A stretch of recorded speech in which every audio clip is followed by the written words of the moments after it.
You're telling me that this priestess, that they basically alluded to the fact that she's the reason why our female lead Naksu is not being petrified like every other switched soul. And then she is so powerful that she's able to basically control this energy that I guess makes them petrified. And then all it takes is for Jimu to freaking ring a bell and she goes petrified. Like, you expect me to believe that, like, that's all it takes.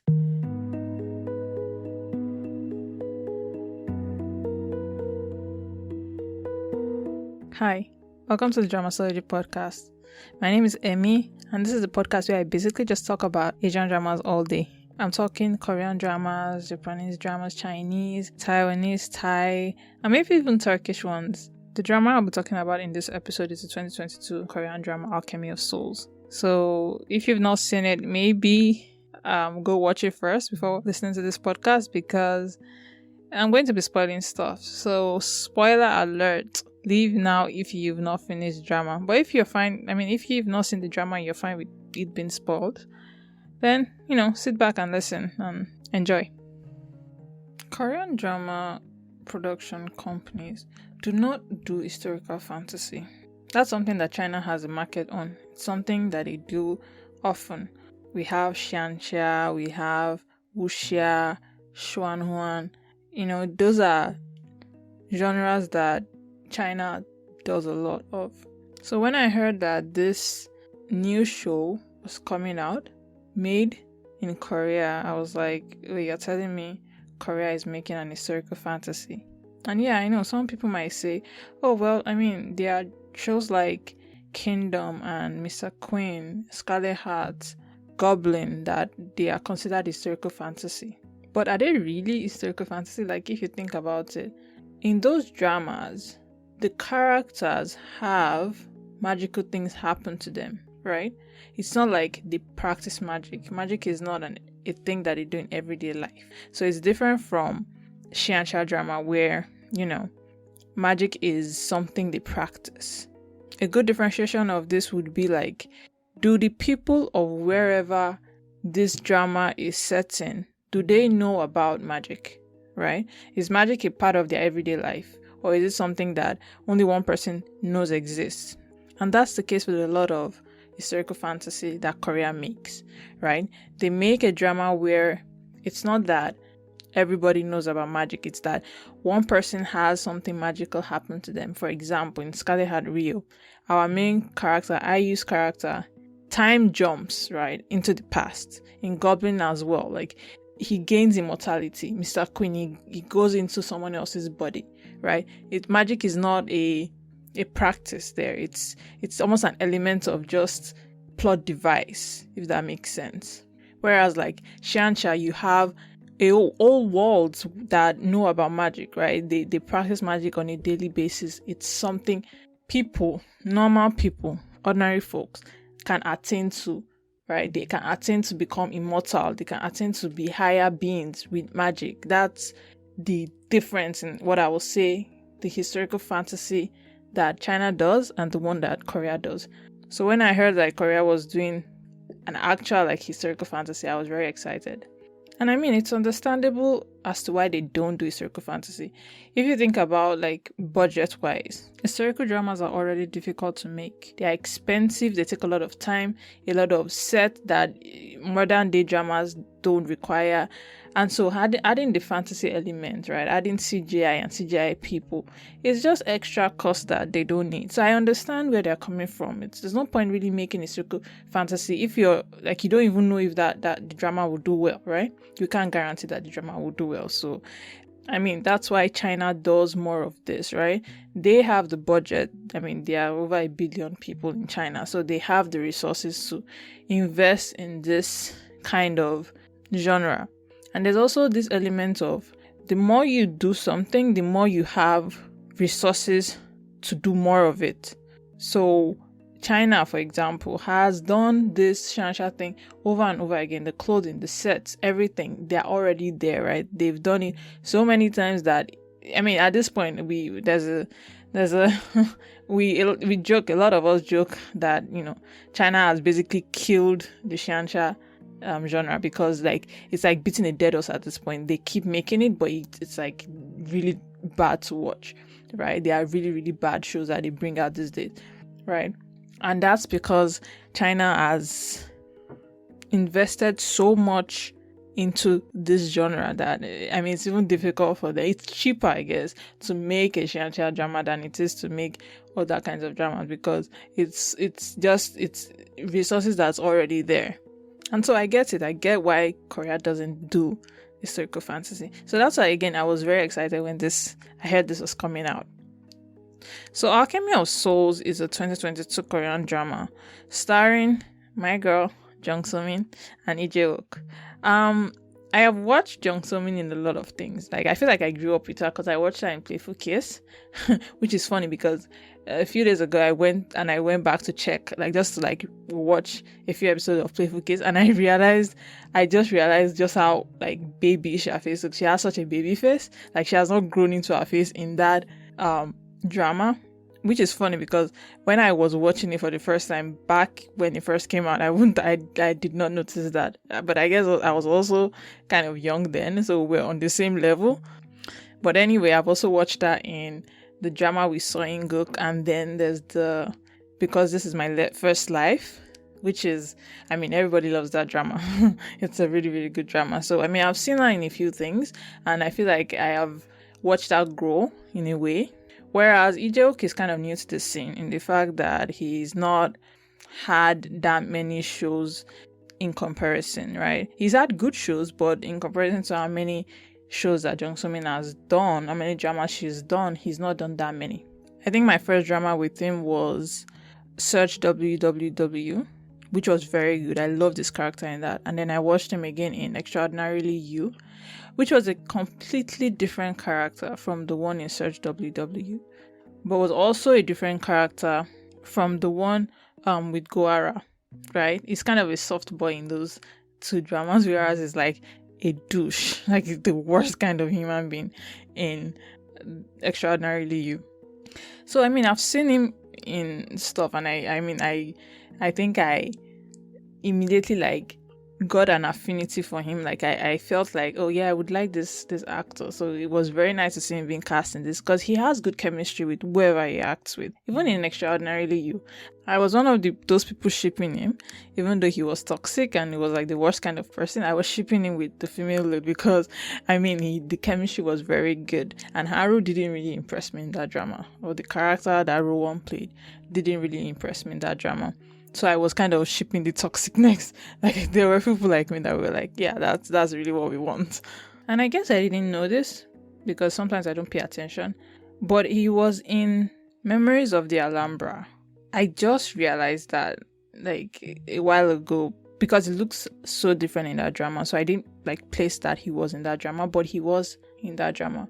So anyway, like, again, he's also been acting for a while now, but not as long as Jung So Min in comparison. He's basically what we call a newbie actor, right? He's the youngest in the cast, usually. So Alchemy of Souls is set in this fictional world. It's set in this fictional country called Daeho, where magic is normal. Magic is a part of everyday life, and people know about magic. I mean, it's to the point where there are basically institutions where people can go and practice magic. They are part of institutions where magic is taught. Like Songrim is one of those institutions, right? And you even have Chonbugwan, which is basically almost like an advisor, I guess, to the king. And that institution is a magical institution, right? The first episode opens up with this girl, right, going up against this group of mages that we don't know anything about anyone at this point, but we later find out that her name is Naksu.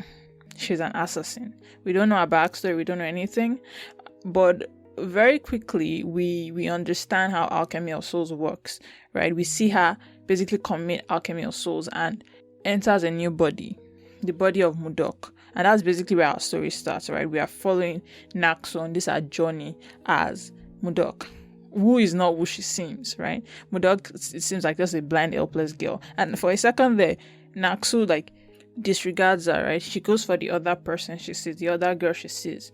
But we see that somehow, and to Naksu's shock as well, that she's somehow, performing this Alchemy of Souls with this blind girl. And it's very subtle. Like, if you're not paying attention, you probably won't notice that happened.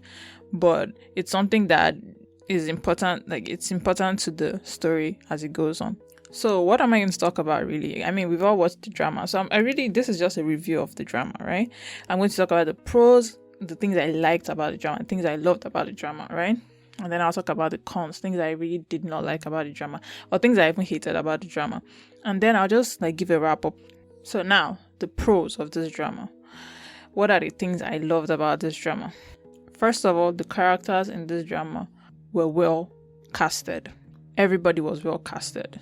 I felt like everybody was properly casted, and there was nobody that stuck out like a sore thumb, or like the acting wasn't up to par with everybody else. Most people were all good. My favorite character was Jang Uk, and I feel like that's a predictable answer to give, because he's the male lead character, so who else am I going to like if not him, right? It's very easy to say the male lead is your favorite, but he was my favorite. And it's not just because he was the male lead, but because he showed qualities that anybody would like.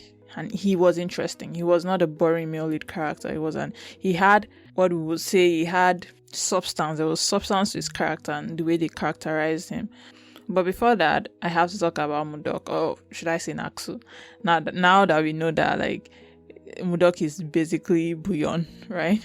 But Mudeok, when I mean Mudeok, I mean Jung So Min, right? I'm talking about the character Jung So Min, not Naksu as in Go Yoo-jung. Although Go Yoo-jung is very good, and I'll talk about it later. But for this one, I'm referring to Jung So Min as Mudeok as Naksu. Naksu is a character that she's basically out of her element the minute she transfers into Mudeok, right? Because Bouillon has basically tightened control over her magic, over the energy gates that she has, right? And so she's unable to practice magic in this body. And this is a problem, because Naksu is she's an assassin that goes around killing people, right? The fact that she can't practice magic is probably the worst thing that could have ever happened to her. And it is in this place that she meets Jang Uk as well, right? And agrees to be his master. I liked her character because there's something we call character development, and she had a lot of that. She wasn't bad even at the beginning, even though they tried to make that seem like the case, that she was an assassin, she was killing mages. But really, her character was never too evil, was never too bad, it was not unredeemable. And so I enjoyed watching her basically fall in love, basically care about Jang Uk, because it was lovely because she was always following him, right? And I think unconsciously she got used to it, as we see in the episode where she gets the ice stone. She's unable to part with Jang Uk, right? And so I just loved seeing the dynamic between her and Jang Uk, because it was very interesting to watch her grow into that character that basically falls in love with this young master. Jang Uk, on the other, I feel like he's the reason she could fall in love. He was a whole different person. I don't think even Naksu would have fallen in love with that person, because Jang Uk has this shamelessness to him that's endearing. And so watching him basically be shameless, be open, he did not care whether she was Naksu the assassin. He would say whatever he wanted to say, and however she took it, she would take it like that, and he would not care. That dynamic was nice. And so I feel like Jang Uk's character, which is a very lovable character, is the kind of character that you have no choice but to fall in love. And there's this thing about Lee Jae Wook. He didn't have this thing. I don't think he had this characteristic when he was playing Baekhyun in Extraordinarily You. But he has this downward smile that's the most beautiful thing in the world. It's not a shy smile, but it's, I don't know how to explain it, but you guys, if you watch the drama, you know what I'm talking about. He doesn't smile fully most of the time. He has this downward smile that his lips kind of curve down and then go up at the sides, which was the cutest thing to see. And so I feel like Lee Jae Wook made the character more lovable. Probably he was the best person to have played this character. It was well casted. But yeah, enough of those two. Let's go on to the real MVP. The real lover in our hearts, which is the crown prince, go on. Now that's a character I feel like everybody loved. And I think the reason why his character was so lovable, or why people really liked him, was because no one was expecting him to be a good character. When we were first introduced, he seems like this pompous douchebag of a crown prince. He seemed like someone that our male lead would have problems with. He seemed like that person that would, have this taunting attitude towards him, right? And we see that in the scene where Jang Uk picks up the sword and mistakenly points it at, or has no control over how he's pointing it, and points it at the crown prince. And the crown prince is immediately like furious, like, how dare you? Like, you're just this little fry and you dare to point your sword at me, that kind of thing, right? And so we expect immediate, like, oh, this guy, we're just going to like curse him throughout. He's going to be like the villain. He's going to be the one that, will try to steal the female lead. And not in like the second lead kind of steal the female, like in the villain kind of steal the female. But almost immediately, as the scene is ending, right, when they're basically fighting over who's going to drink the toilet water, right, he's Eunuch, or is he Enoch, right, the guy that wears black next to him, which is also another great character, because you can see just how much he loves the crown prince and how much he's probably been with him for a long time, and maybe probably even grew up together, right, because usually like in the olden days, like this Eunuchs, they grow up with, like, they are taken when they're young, and they basically serve for life. And usually they serve the same person for life. So his eunuch turns to him and he's like, oh, let it go, curb your anger. And he like basically turns to the eunuch and he's like, I mean, if you wanted me to let it go, you should have said something a lot earlier, right? And it was that moment I realized that, oh, this character is not going to be as bad as he seems, because that moment, that scene, or that comment from him made us realize that he has this sense of knowing where the line should be drawn, and like he's not the kind of person to take things too far, right? Because I think it feels like it has gone too far even for him. And so I guess it's something that if his Enoch had like try to calm him down, like publicly, in the sense that like his Enoch is doing it for the show, right? His Enoch is saying it to give him a chance to get out of it. And so he turns to his Enoch and he's like, you should have said something a lot earlier, right? Because if he had said something a lot earlier, I would have given him an out a long time ago, before they got to that point where everybody was basically embarrassed about the situation.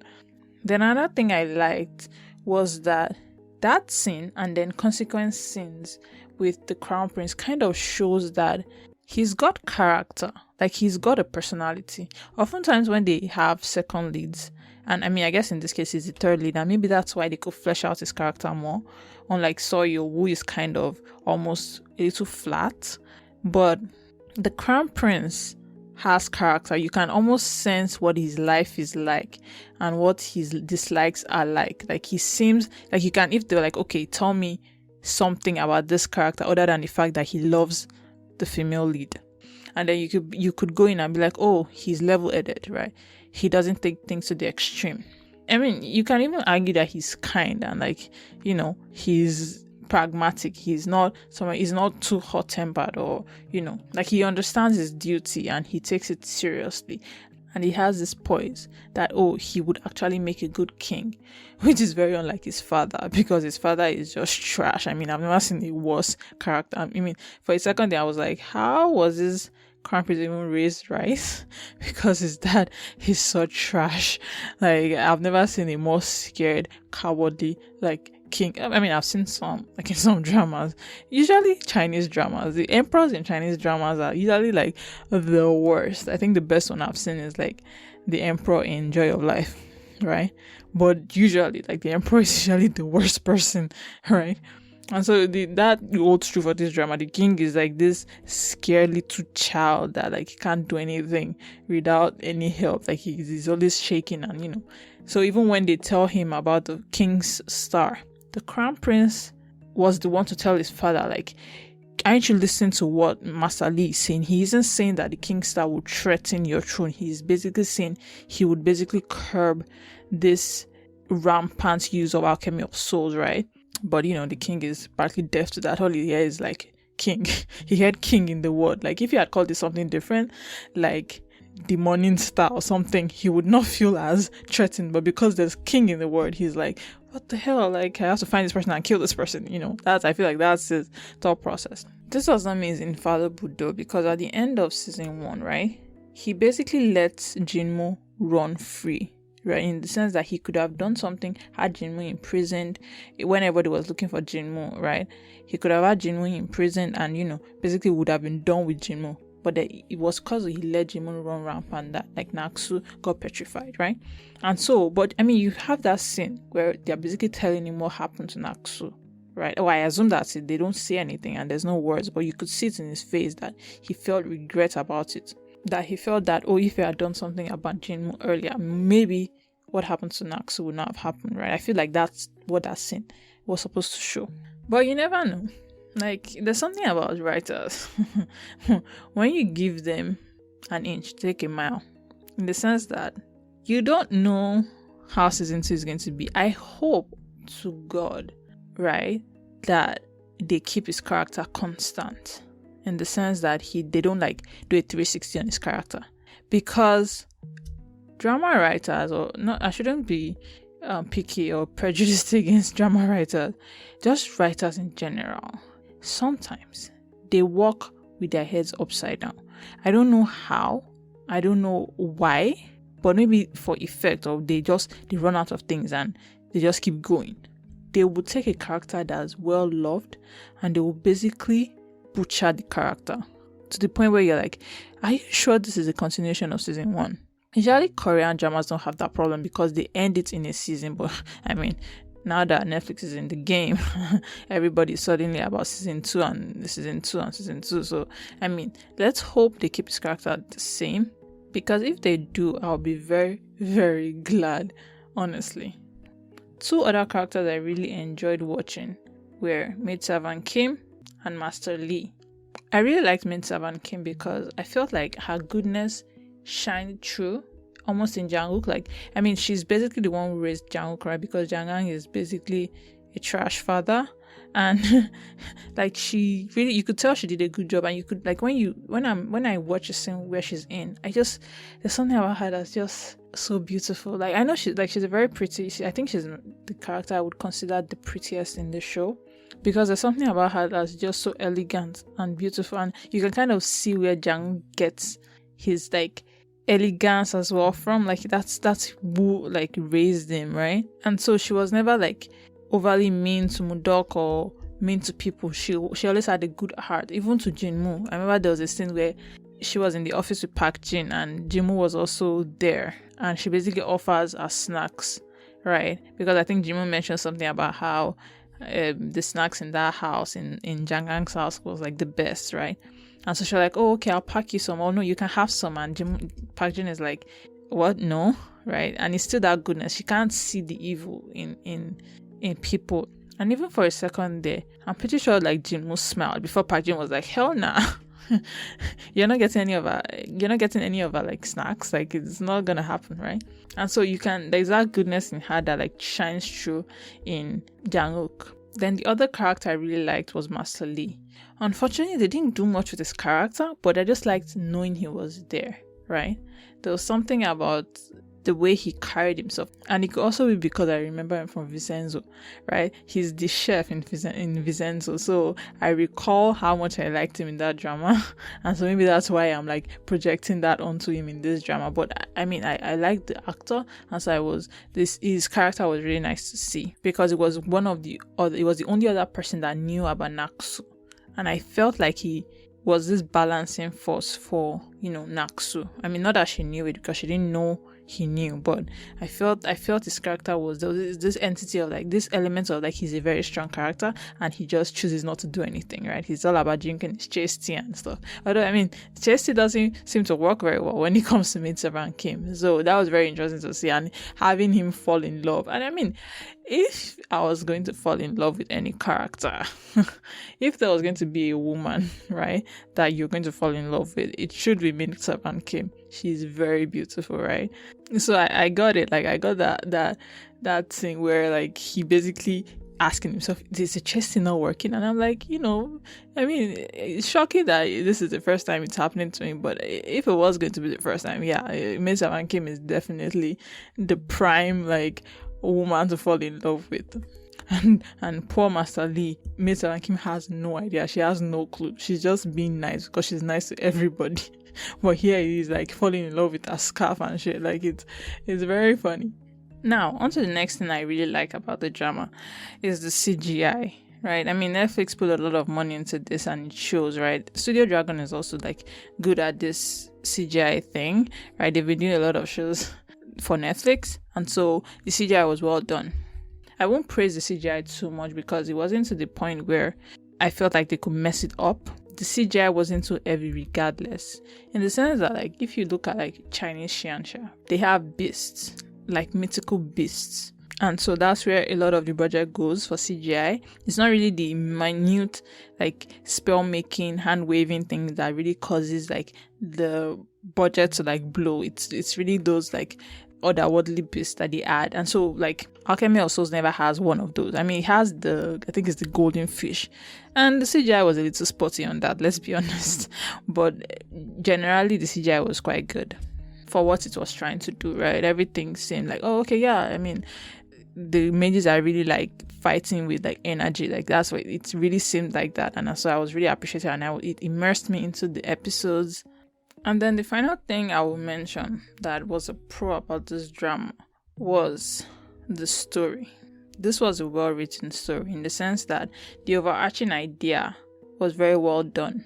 From the country to the institutions in power to the mages to, like, the masters and, like, members of the governing, like, mage party, like the, like, overarching governing, because you had those scenes where, like, mages from other places would come and basically convene in this council, and so all that was nice to see. It seemed like a well-formed country, like a well-formed story about this country that actually could exist, right? They had little details about, like, governing and which parties involved with which activity. Like, Sejugon and a lot of medical stuff, right? And so that was very lovely. The story was well done, right? Everything was beautiful as well. Like, I'm talking about the fashion, like, oh my god, like, Choyeon wears some of the best outfits in this drama. Like, she rocked. All her outfits were just the bomb. Same for Jewel, the courtesan. They really dressed them up well. Even the singer in the one scene where they are singing non-stop by Oh My Girl, her outfit was just beautiful. I just loved it. The female outfits more than the males. The male's outfit, like the male outfits, like the Sungrim outfits, they didn't really impress me as much as, like, the female outfits and, like, Choyeon's outfit, or even the head of Jinyo one, the Mama Jin. Even her outfits were, like, okay, for her stature and her, like, place in power, it made sense. Everything fit the characters in that sense. Choyeon wore a lot of pink, peach, things like that, whereas, like, Mama Jin wore a lot of, like, white, right, to really show their characters and, like, what they represent. So I was all about that. It was well produced, well budgeted. Like, they put money into this and it shows, and I appreciate that because it means that they care about this drama, and so I have to care about it, or that makes me care about this drama as well. And so that was very nice. Now, onto the cons. That is things I didn't really like, or things I just generally hated. There were a lot of plot holes. You might not feel the same way as I do, and you might think, like, this is a really cohesive drama and everything works well. And for the most part, it does. But there were little things that, like, bugged me because I watch a lot of dramas, and so I noticed things like this. Because, you end up comparing it to other dramas you've seen. The first one was Booyeon's disappearance, right? That's a plot hole I couldn't rationalize, in the sense that I couldn't come up with what the writers we thought about that disappearance. So what I mean is that, like, okay, so Booyeon disappears, right? And then we see the scene where she's with Jinmu and her stepdad in the river, and she's basically trying to, I don't know what she's trying to do, maybe give the ice stone to, like, the gods of the sky or something. She's trying to do something with the ice stone, right? Basically make it disappear, right? And that's where they lose her, right? Jinwoo pushes her into the water when he realizes what she's doing. But I can't help but think of how they got to that point, in the sense that, is it that she walked out of her house, and then stumbled onto her dad, her stepdad, and Jinmo was like, okay, yeah, like they were like, oh, let's go find the ice stone, and she was like, oh yeah, right, without telling the mom, or like, because back in those days, right, women were chaperoned, right? I mean, it's what, the 16th century, I don't know what era the who is supposed to like have existed, but women didn't just like go out unchaperoned, right? So I'm not sure at what point the mom realized she was missing, right? Because never did it seem like the mom was resentful to the stepdad or Jinmo, right? She wasn't. She was hopeful that her husband, the stepdad of Buyeon, would find her, and she was believing of Jinmo when he said he'd help her find the daughter. So obviously she didn't know about this part of the whole disappearance. So I wasn't really sold on how like she got together with Jinmu and the stepdad and basically went on this adventure with them. But that's just me. That could just be me, right?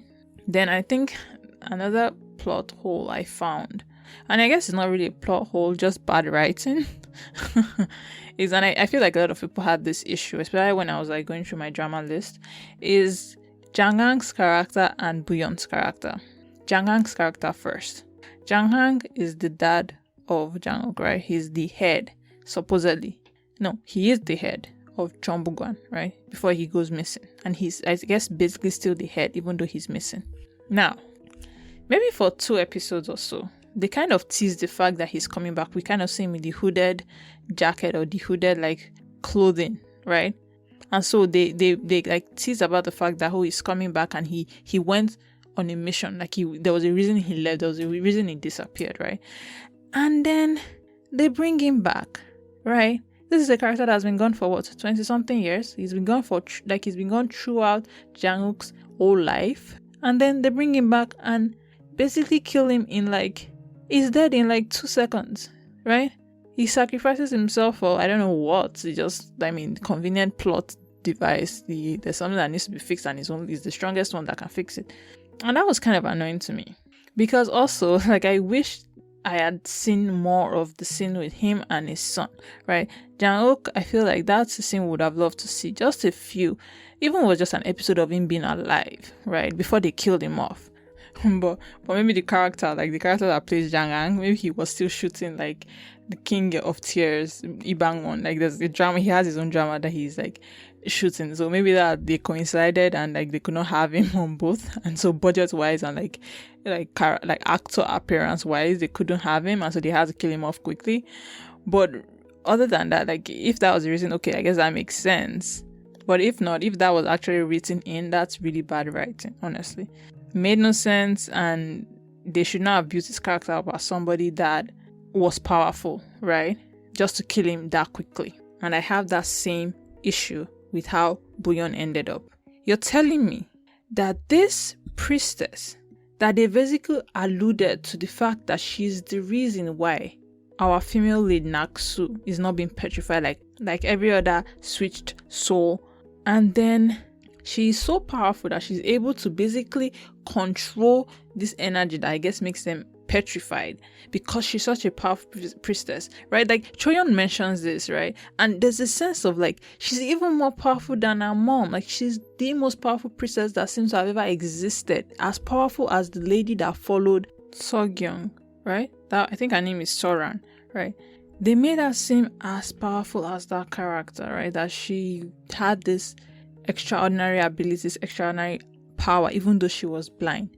And then all it takes is for Jinmu to freaking ring a bell and she goes petrified.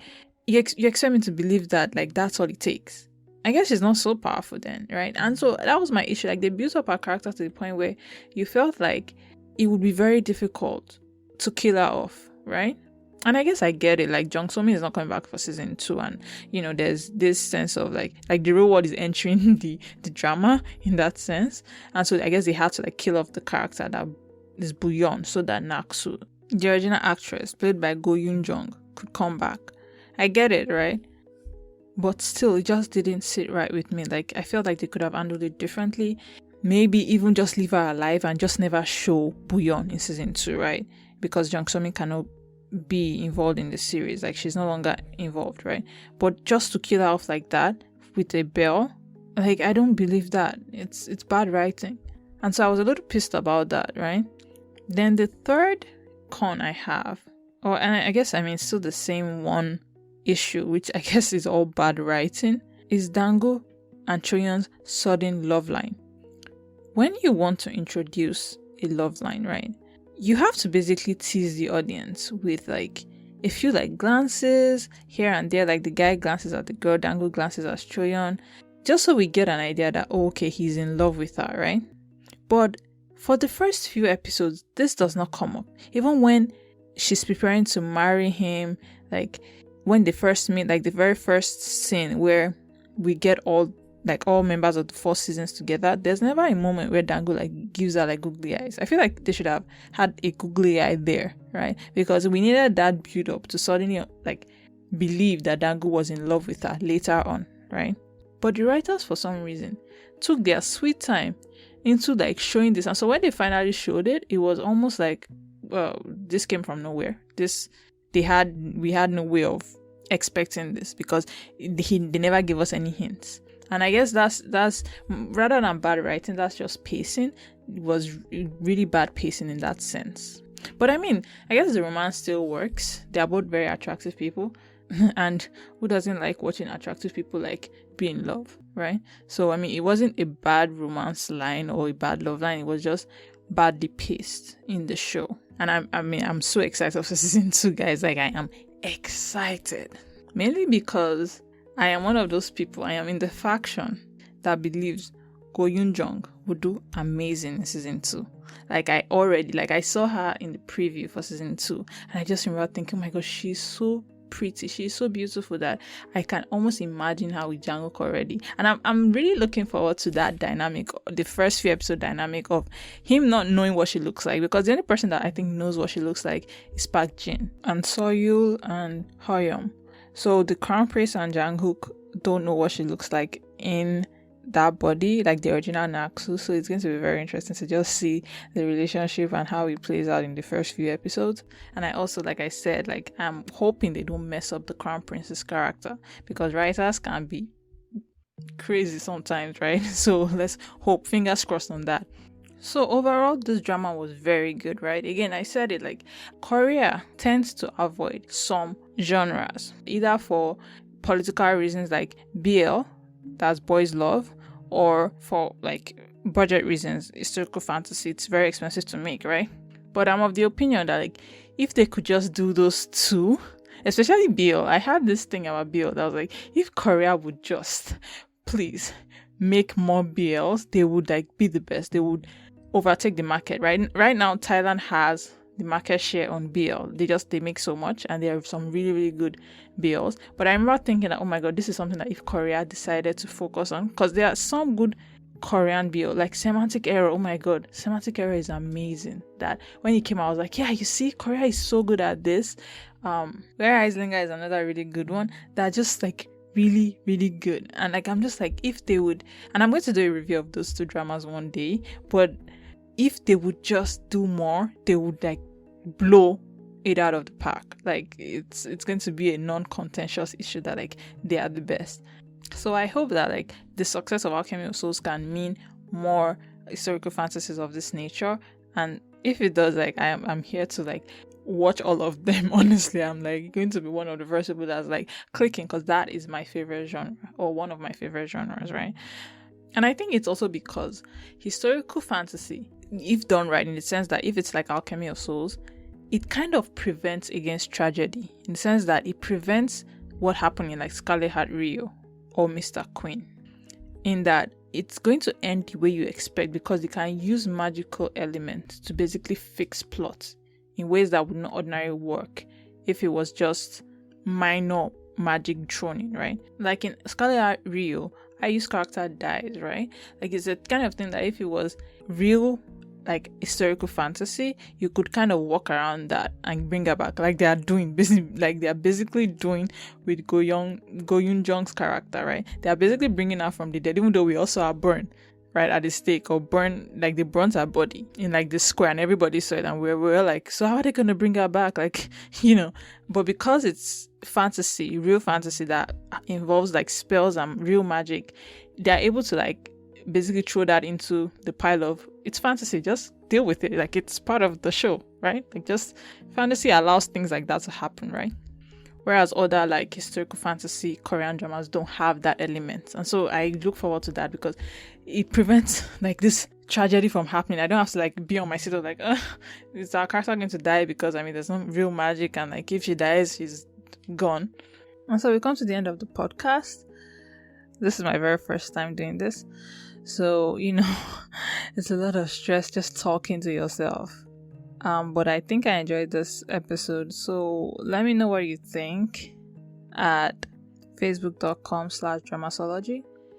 I'm on all platforms. Like, I'm on Twitter, I'm on Reddit, I'm on Instagram. Like, just pick your poison and like let me know what you think. And if there's an episode or like a drama you'd like for me to cover, I'd be more than happy to. Just let me know on those platforms. I also have a website, dramasology.com. It's good, basically, just if you want to see a list of all the episodes I have on there. But then, if you're using Spotify or Apple Podcasts or Google Podcasts or any of those like podcasting, like streamers, you find me there as well. Thank you so much for listening and have a nice day. Bye.